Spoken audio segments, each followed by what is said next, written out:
ناظرین، فرعون نے حضرت موسیٰ علیہ السلام اور آپ کی قوم بنی اسرائیل پر بہت ظلم اٹھائے تھے۔ فرعون دراصل اس سمے کے بادشاہوں کا ایک لقب تھا، یعنی جو بھی بادشاہ بنتا تھا تو اسے فرعون کہا جاتا تھا۔ ڈاکٹر مورس وقائی کی تحقیق کے مطابق بنی اسرائیل پر ظلم و ستم کرنے والے فرعون کا نام رامسیس تھا۔ رامسیس کی موت کے بعد اس کا جانشین مرہم فتح مقرر ہوا۔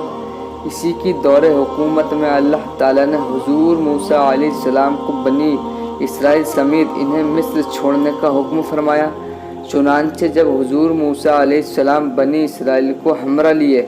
دریائے نیل پار کر رہے تھے تو یہ بھی اپنے لشکر سمیت پیچھا کرتے ہوئے دریائے نیل پر اتر پڑا، مگر اللہ تعالیٰ نے بنی اسرائیل کو دریا پار کروانے کے بعد دریا کے پانی کو چلا دیا، پھر فرعون کو اس کے لشکر سمیت ڈبو کے ہلاک کر دیا۔ سارے واقعے کو اللہ تعالیٰ نے قرآن پاک میں کچھ اس طرح فرمایا ہے: اور ہم نے بنی اسرائیل کو دریا پار کروا دیا تو فرعون اور اس کے لشکروں نے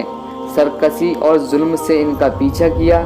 یہاں تک کہ اسے غرق ہونے آ لیا تو کہنے لگا، میں اس بات پر اپنا ایمان لایا کہ اس کے سوا کوئی معبود نہیں جس پر بنی اسرائیل اپنا ایمان لائے ہیں، اور میں مسلمان ہوں۔ اس سے کہا گیا کہ اب ایمان لاتا ہے، حالانکہ اس سے پہلے تو نافرمان رہا اور تو فسادی تھا، اور آج ہم تیری لاش کو بچا لیں گے تاکہ تو بعد والوں کے لیے عبرت کی نشانی بن جائے، اور بے شک لوگ ہماری نشانی سے غافل ہیں۔ ناظرین، اس آیت میں فرمان الہی ہے، ہم فرعون کی لاش کو محفوظ رکھیں گے تاکہ بعد میں آنے والے لوگوں کے لیے وہ باعث عبرت ہو، اور اپنے آپ کو خدا کہلوانے والے کو دیکھ کر آنے والی نسلیں سبق حاصل کریں۔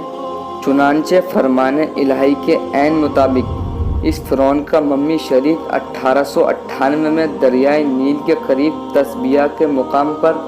ساموں کی بارش سے دریافت ہوا، جہاں سے اسے قاہرہ مستقل کر دیا گیا، اور اس وقت سے ممی قاہرہ کے اعزاز گھر میں سیاحوں کے لیے سجی ہوئی ہے۔ اس کے سر اور گردن کھلے ہوئے ہیں اور باقی جسم پٹی میں چھپا کر رکھا گیا ہے، اور یہی نہیں بلکہ مزید مطالعے سے پتہ چلتا ہے کہ اس کی لاش کے ناک کے سامنے والا حصہ غائب ہے، جیسے کسی حیوان وغیرہ نے کھایا ہو، غالباً سمندری مچھلی نے اس پر منہ مارا ہوگا۔ پھر اس کی لاش کو فیصلے کے مطابق کنارے پر پھینک دیا گیا تاکہ دنیا کے لیے وہ عبرت ہو۔ جون 1975 میں ڈاکٹر مورس نے مصری حکمرانوں کی اجازت سے فرعون کے جسم کے ان حصوں کا جائزہ لیا جو اس وقت ڈھکے ہوئے تھے۔ انہوں نے ان کی تصاویر و تاریخ، پھر ایک اعلیٰ درجے کی لیبر مصوری کے ذریعے ان کا مزید مطالعہ کیا۔ پھر ان تحقیقات سے حاصل ہونے والے نتائج نے ان تمام مفروضوں کو تقویت بخشی جو فرعون کی لاش سے محفوظ رہنے سے متعلق قائم کیے گئے تھے۔ دوستو، ان تحقیقات کے نتائج کے مطابق فرعون کی لاش زیادہ عرصے تک پانی میں نہیں رہی تھی۔ اگر فرعون کی لاش کچھ اور عرصے تک پانی میں ڈوبی رہتی تو اس کی لاش خراب ہو سکتی تھی، حتیٰ کہ اگر پانی کے باہر بھی غیر موضوع شدہ حالت میں ایک لمبے مدت تک پڑی رہتی تو بھی یہ محفوظ نہ رہتی۔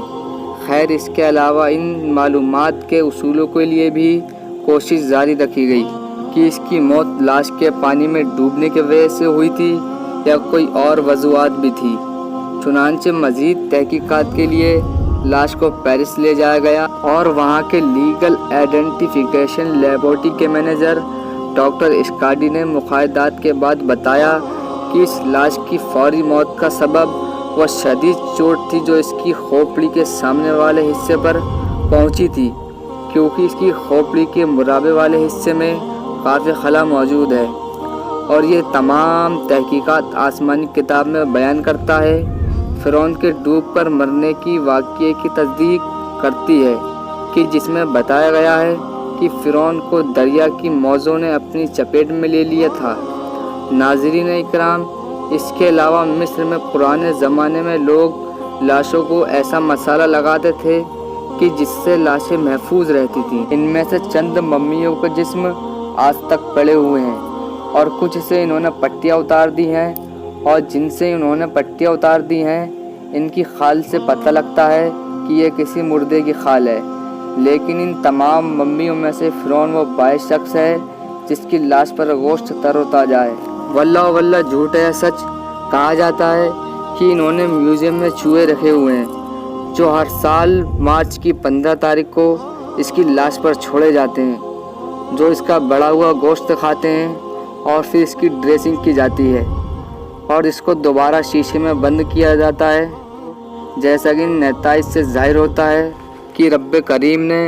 فرعون کی لاش کو محفوظ رکھنے کے لیے خاص اہتمام کیا تھا،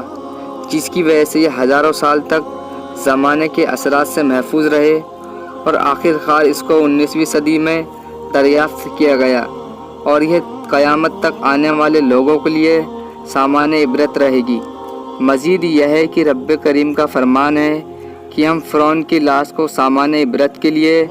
محفوظ کر لیں گے، لہٰذا ہمیں بھی تکبر اور غرور سے بچنا چاہیے، کیونکہ یہ سب فرعونی صفات ہیں۔ رب کریم ہم سب کو اس پر عمل کرنے کی توفیق عطا فرمائے۔